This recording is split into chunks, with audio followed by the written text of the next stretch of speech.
स्वागत है आपका मेरे चैनल में टेक्निकल जस्टिस पॉइंट। मैं हूं अजीत। तो आज हमें सीखना था व्यू। तो व्यू के अंदर आज हम क्या सीखेंगे? Print layout, full screen reading, web layout, ruler, grid lines, outline, draft, ये सब कुछ ऑप्शंस हैं जिसको हम कंप्लीट करेंगे। तो सबसे पहले जो हमारा प्रिंट लेआउट है, ऑलवेज आपको इसी पे रहना है, क्योंकि आपको कोई प्रिंट निकालना है। एमएस वर्ड में काम यही होता है कि आपको कोई प्रिंट निकालना है या कोई डिज़ाइन करना है, कुछ भी करना है, ताकि आप पेज की सेटिंग कर सकें, रूलर, वो सब आप प्रिंट लेआउट पे ही करेंगे। ठीक है। तो जैसे अगर आप सपोज कभी कभी क्या होता है, यहाँ पे क्लिक हो वेब लेआउट पे, यहाँ पे रूलर का कोई काम नहीं है, आप सिर्फ टाइपिंग करना चाहते हैं या कुछ कुछ भी, मतलब इंटरनेट की पिक्चर्स वगैरह पेस्ट करना चाहते हैं, तो आप वेब लेआउट को यूज़ कर सकते हैं। ठीक है। लेकिन अगर आप प्रिंट लेआउट पे हैं तो आपको जो बेसिकली जो मेन काम होता है वो आपका प्रिंट लेआउट पर ही होता है। अब सपोज आपने जैसे कुछ लिख लिया हो, जो मैंने आपको कमांड बता रखी है, कंट्रोल स्क्वायर ब्रैकेट से आप कर्सर को बड़ा कर सकते हो और फिर बड़ा बड़ा लिख सकते हैं। तो आपने ये कमांड लिखी, जैसे ही एंटर करेंगे आप तो आपके पास ये मैटर आ जाता है। तो यहाँ को जैसे आपको बुक की तरह रीड करना है किसी भी मैटर को, तो आप फुल स्क्रीन रीडिंग पे कर सकते हैं। जैसे मैं इस पर क्लिक करता हूँ तो आप देख रहे हो कि फुल स्क्रीन रीडिंग आ रहा है आपके पास, लेकिन आप चाहते हो बुक की तरह तो नहीं आ रहा है क्योंकि आपके पास मैटर ज़्यादा नहीं है। तो आप यहाँ भी लिख लीजिए, सेकंड पेज पर भी लिख लीजिए। ठीक है। तो हमारे पास दो पेज हैं, यहाँ पे लिख लिया हमने, ये देखिए। तो आपको फुल स्क्रीन रीडिंग करना है अब। तो देखिए अब दो पेज है, तो दो पेज में आप इस तरीके से पढ़ सकते हैं। ठीक है फ्रेंड्स, अगर आपको इससे बाहर निकलना है तो या तो आप क्लोज कर दीजिए, या आपके पास एस्केप का एक बटन होता है कीबोर्ड में सबसे कोने पे, जिसपे ESC लिखा होता है, F1 के बिल्कुल जस्ट लेफ्ट साइड में, उसको प्रेस कर दीजिए, दोबारा आप नॉर्मल मोड में आ जाएंगे। ऐसे ही full screen reading web layout पे मैंने बताया आपको, जैसे बिल्कुल रूलर का इसमें कोई रोल नहीं होता। जो आपको रूलर दिख रहा है ना, इससे कोई मतलब ही नहीं है आपको, लेकिन आपको अगर पेज सेट वगैरह करना है वो आप इसी पे करेंगे। ठीक है। नेक्स्ट है आउटलाइन। आउटलाइन का एक अलग लेआउट होता है जिसपे आप कुछ भी कर सकते हो। ठीक है। बॉडी टेक्स्ट है, आप लेवल 3 कर दो। ठीक है। जिस जिस भी किसी पे आप हो गया, यहाँ से क्लोज कर सकते हैं आउटलाइन व्यू को आप। ठीक है। ये है ड्राफ्ट। जैसे ड्राफ्ट है, कुछ भी ड्राफ्ट का एक अलग डॉक्यूमेंट होता है, उसको भी आप यूज कर सकते हैं। लेकिन मैंने आपको बताया जो हमारा सबसे मेन काम होता है हमारा प्रिंट लेआउट पर ही होता है। अब जैसे हेडिंग 1 हो गया है, तो मैंने आपको बताया कैसे करते हैं इसको क्लियर। हमारे पास यहाँ होता है क्लियर फॉर्मेटिंग, मतलब जो भी कुछ चेंजेस किया आपने टेक्स्ट में बिल्कुल नॉर्मल कर दो। ये नॉर्मल हो गया बिल्कुल। ठीक है। नेक्स्ट है आपका रूलर। जैसे अगर रूलर अनचेक है तो आप उसको चेक कर दीजिए, रूलर आ जाएगा आपका यहाँ पे। अनचेक कर दोगे तो यहाँ से गायब हो जाएगा। ऐसी ग्रिड लाइंस है, अगर ये आपको परेशान कर रही हो, आ रहे हैं तो आप ग्रिड लाइंस यहाँ से क्लिक हटा दोगे तो हो जाएगा। ठीक है। तो आपको ऐसे करके, तो फ्रेंड्स हमने देख लिया है यहाँ पर कि हमारे पास क्या आ रहा था। तो मैसेज बार क्या होता है, जैसे कभी कभी आपके पास कोई मैक्रोस फाइल जिसमें कोई मैलिशियस कोड हो, जिससे कि आपको डेटा को डिलीट कर, कोई फाइल आती है तो ये मैसेज बार ऑटोमेटिक हाईलाइट हो जाता है। ठीक है। तो अभी हमें इसका कोई यूज़ नहीं करना है। अब हम देखते हैं डॉक्यूमेंट मैप, ये क्या होता है। देखिए हम डॉक्यूमेंट मैप को कैसे यूज़ करेंगे, मैं दिखा देता हूँ आपको। ये थोड़ा इंटरेस्टिंग है, थोड़ा ध्यान से देखना आप लोग। तो जैसे मैं कुछ लिख लेता हूँ, जैसे मैंने लिखा कंप्यूटर, या मैं लिखता हूँ लेसन 1। क्या लिखता हूँ? लेसन 1। ठीक है। इसको हम हेडिंग 1 बना देते हैं। ठीक है। हेडिंग 1 की शॉर्टकट की भी होती है फ्रेंड्स, तो आपको ध्यान रखना है। ऑल्ट कंट्रोल 1 होती है। क्या होती है? वो मैं यहाँ से भी बना सकता हूँ। हेडिंग 1 देखो ऑटोमेटिक बन गया, ऑल्ट कंट्रोल 1 कर दिया मैंने। इसके नीचे आएंगे, नॉर्मल पे आ गए हम। नॉर्मल पे हमने लिखा, हमने कुछ भी लिख लेते हैं, छोटा सा एक पैराग्राफ लिखते हैं, 2 डिलीट मार देंगे, इसमें 3 होते हैं, हम तो डिलीट मार देते हैं। ठीक है। अब हम नेक्स्ट पेज पे आते हैं। जैसे पेज ब्रेक करते हैं, मैंने बताया था आपको यहाँ से पेज ब्रेक। ठीक है। या ब्लैंक पेज।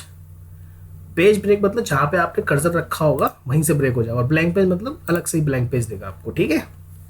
तो यहाँ पर मैं लिखता हूँ लेसन 2। इसको भी कंट्रोल शिफ्ट 1 बना लेता हूँ, सॉरी ऑल कंट्रोल 1 है।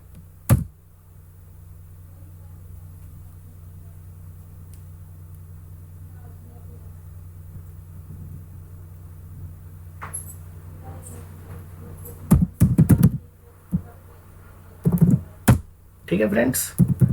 अब हम यहाँ पर इसको कंट्रोल क्या करें, हम इसको इसमें 2 पैराग्राफ ले लेते हैं, ठीक है।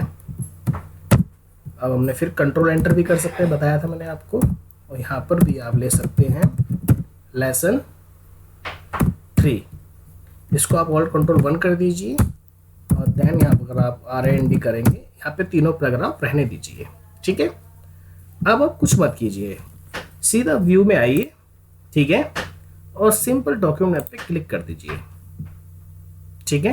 ये देखिए, तो अब डायरेक्टली क्लिक करेंगे और अब वहाँ पे मैप कर सकते हो उस डॉक्यूमेंट को। अब ये इसके साथ मैप है, हेडिंग के साथ दिख रहा है आपको।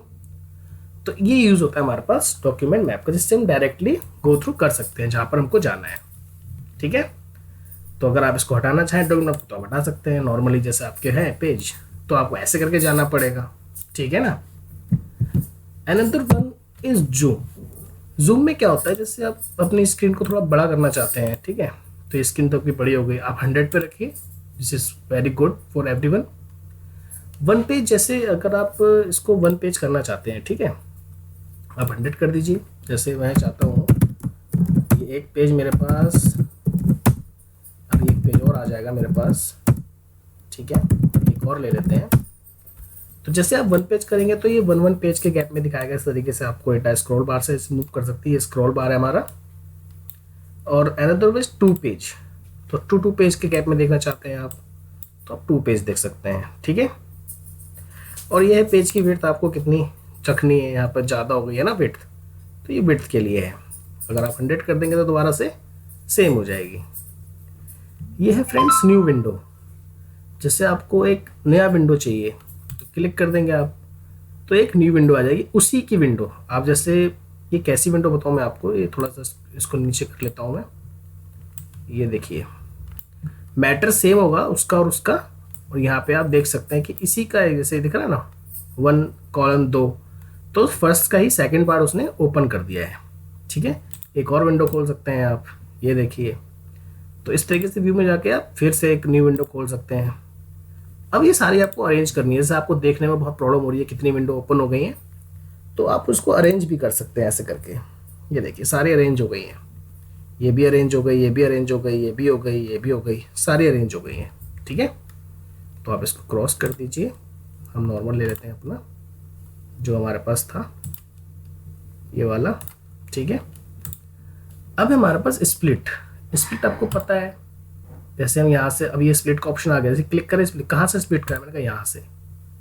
तो जो भी आप स्प्लिट करना चाहेंगे तो स्प्लिट हो जाएगा। ये लिखिए आप, ये देखिए लिखिए आप, यहाँ पे जो लिखेंगे आप, इतना स्प्लिट हो गया है, ठीक है। 2 विंडो, जैसे हमारे फ़ोन में भी आजकल स्प्लिट का ऑप्शन आता है, आप 2 काम एक साथ कर सकते हैं, तो इस तरीके से स्प्लिट का ऑप्शन है। अब रिमूव कर सकते हैं स्प्लिट, यहीं से रिमूव भी हो जाएगा।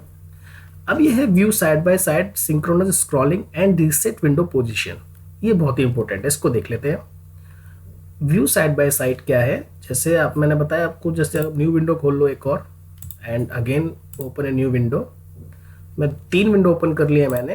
अब फ्रेंड्स जैसे मैं इसको साइड बाय साइड देखना चाहता हूँ, जैसे डॉक्यूमेंट 1 विद किसके साथ, इसके साथ, तो ये देखिए दोनों स्टार्ट हो गए। अब यहाँ पर जो व्यू साइड बाय साइड था, इसी के नीचे था सिंक्रोनस स्क्रॉलिंग, मतलब इन दोनों के बीच में तालमेल है। कैसा तालमेल, अगर मैं इसको नीचे करूंगा तो वो भी साथ में नीचे होगा, देखा आपको ये वाला, तो ये हमारी सिंक्रोनस स्क्रॉलिंग है, ठीक है ना। अब हम क्या करेंगे, जैसे सिंक्रोनस स्क्रॉलिंग हमारा स्टार्ट हो जाएगा, अब हम चाहते हैं कि हमें एक साथ नहीं देखना है, तो हम क्या करेंगे, इस पे क्लिक कर देंगे, सिंक्रोनस स्क्रॉलिंग पे डिसेबल कर देंगे, तो अब ये एक साथ नहीं चलेंगे, इनका तालमेल अब खत्म हो गया है। तो हम यहाँ पे जैसे ही क्लिक करा और इसको फिर स्टार्ट किया, तो फिर से हमारी सिंक्रोनस स्क्रॉलिंग स्टार्ट हो चुकी है, ठीक है फ्रेंड्स, देख रहे हैं आप लोग। और ये है हमारे पास रीसेट विंडो पोजीशन, हम अपनी विंडो पोजीशन को दोबारा से रीसेट करना चाहते हैं। तो ये देखिए, जैसे अगर मैं छोटा बड़ा कर दूँ इन लोगों को, ऐसे कर दूँ, और मैं रीसेट करना चाहता हूँ, तो ये विंडो के ऑप्शन में होता है रीसेट, ये रीसेट कर देगा, ठीक है। दोबारा से बराबर कर दी सारी स्क्रीन, तो एक को क्लोज कर देता हूँ मैं। नेक्स्ट है स्विच विंडोज, जैसे अभी हमारे पास डॉक्यूमेंट 1 है और डॉक्यूमेंट 2 है, तो हम इस पर क्लिक करेंगे तो इस पर आ गए, इस पर स्विच करना है तो इस पर आ गए, नॉर्मल, इसमें कोई प्रॉब्लम नहीं है। Next one is macros.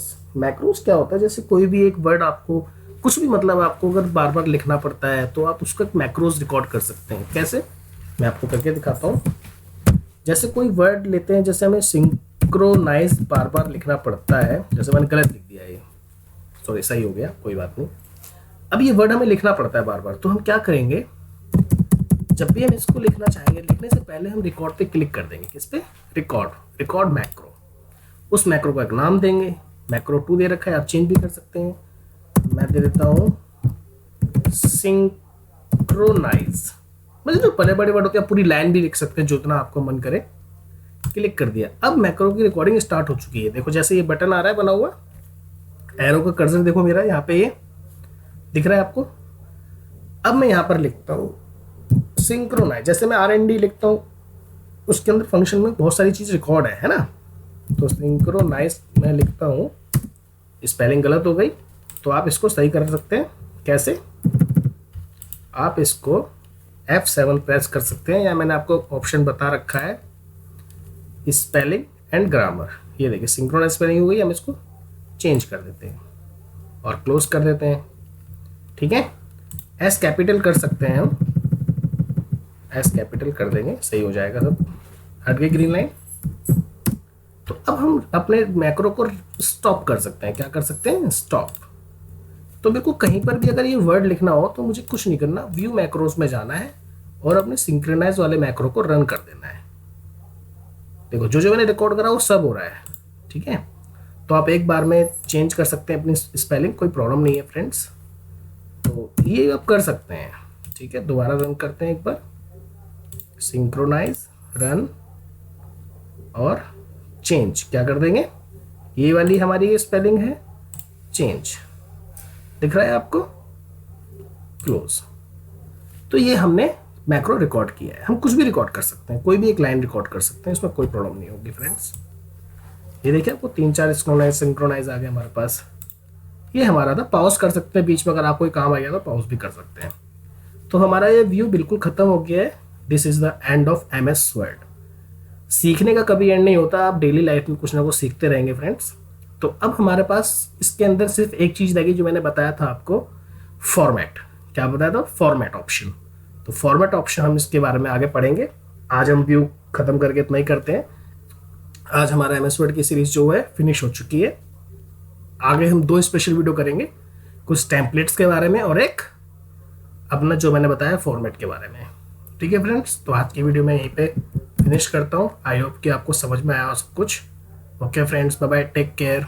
अगर आपको वीडियो अच्छी लगी हो तो प्लीज़ इसको लाइक ज़रूर करें और चैनल को सब्सक्राइब जरूर करें, ताकि आपको आने वाली वीडियो टाइम पर मिल जाए। मैं 3 अक्टूबर से एक्सेल की क्लासेस भी स्टार्ट कर रहा हूँ, तो आई होप कि आप सब लोग ज्वाइन करें और एन्जॉय करें। मैं आपको हर टाइम चेयर करने की कोशिश करूँगा। ओके बाय बाय फ्रेंड्स, तो आज की वीडियो यहीं पर ख़त्म कर रहा हूँ मैं। Bye bye.